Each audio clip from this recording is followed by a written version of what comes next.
సనాతన ధర్మంలో మహాశివరాత్రికి ఎంతో ప్రత్యేకత ఉంది. మాఘమాసంలో వచ్చే చతుర్దశిని మహాశివరాత్రి పర్వదినంగా జరుపుకుంటారు.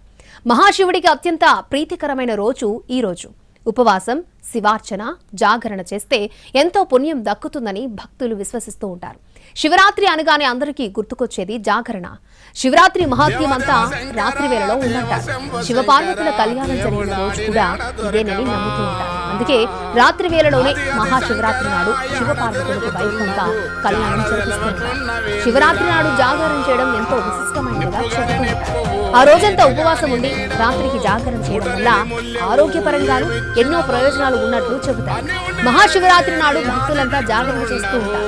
మహాశివరాత్రి రోజున భక్తులంతా ఉపవాసం ఉంటారు. ఆ రోజున ఎలాంటి అల్పాహారం, భోజనం స్వీకరించకుండా, నిద్రించకుండా జాగరణ చేస్తారు. శివనామ స్మరణతో స్వామివారిని దర్శించుకుంటారు. మరుసటి రోజు ఉదయం సూర్యోదయం కంటే ముందు వరకు స్వామివారిని ఆరాధిస్తారు.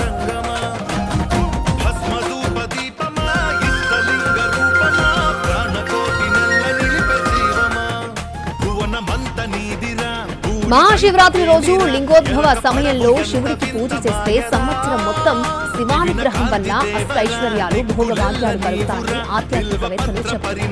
మహాశివరాత్రి రోజు రాత్రి 11:30 నుంచి అర్ధరాత్రి 1 గంట మధ్య కాలంలో ఉన్న సమయాన్ని లింగోద్భవ కాలం అనే పేరుతో పిలుస్తారు. శివరాత్రి వచ్చిందంటే చాలు భక్తజన కోటి శివోహం అంటూ భక్తితో ఊగిపోతూ ఉంటారు. హరహర మహాదేవ, శంభో శంకర, దుఃఖహర, భయహర, దారిద్ర్యహర, అనారోగ్యహర, ఐశ్వర్యకర, ఆనందకర అంటూ దేశంలోని శివాలయాలన్నీ హరనామస్మరణతో మార్మోగుతూ ఉంటాయి.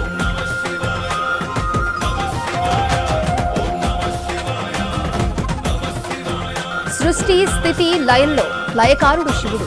అలాగనే ఆయన శక్తికి పరిమితి లేదు. శివుడాజ్ఞ లేనిదే చీమైనా కుట్టదన్న సామెత ఉండనే ఉంది.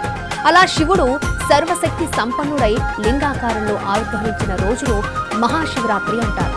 శివుడు విభూతి ప్రియుడు. శివుడికి మరేమీ అక్కర్లేదు. అంత బూడిదుంటే చాలు ప్రసన్నం చేసుకోవడానికి.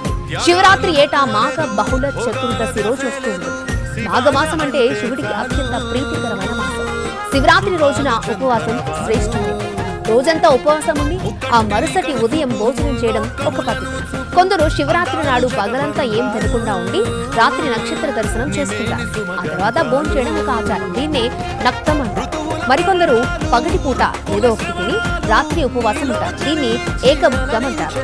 అసలు శివరాత్రి మహత్యమంతా రాత్రి వేళల్లోనే ఉంటుంది. అందుకే భక్తజనులందరూ ఈ రాత్రిపూట భజనలు, పురాణ కాలక్షేపం లేదంటే శివనామ స్మరణతో గడుపుతారు. కొందరు వీరున్న వాళ్ళు అర్ధరాత్రి లింగోద్భవ కాలంలో అభిషేకాలు, అర్చనలు చేయించి శివకృపా కటాక్షాలను పొందుతారు. అంబేద్కర్ కోనసీమ జిల్లా మండపేట మండలం ద్వారపూడిలో ఆంధ్ర శబరిమలగా ప్రసిద్ధి చెందిన అయ్యప్ప స్వామి దేవాలయ ప్రాంగణంలో ఆదియోగి విగ్రహం నిర్మించారు. ఈ శివరాత్రికి విగ్రహావిష్కరణకు ఏర్పాట్లు పూర్తి చేశారు. భారతదేశంలో అతిపెద్ద ఆదియోగి విగ్రహాలు బెంగళూరు, కోయంబత్తూరులో ఉండగా ద్వారపూడి అయ్యప్ప దేవాలయంలో 60 అడుగుల ఎత్తు, 100 అడుగుల వెడల్పుతో 3వ అతిపెద్ద విగ్రహం రూపుదిద్దుకుంది. ఈ నెల 26న మహాశివరాత్రి సందర్భంగా ఉదయం 5:30 గంటలకు విగ్రహావిష్కరణకు ఏర్పాట్లు చేస్తున్నారు.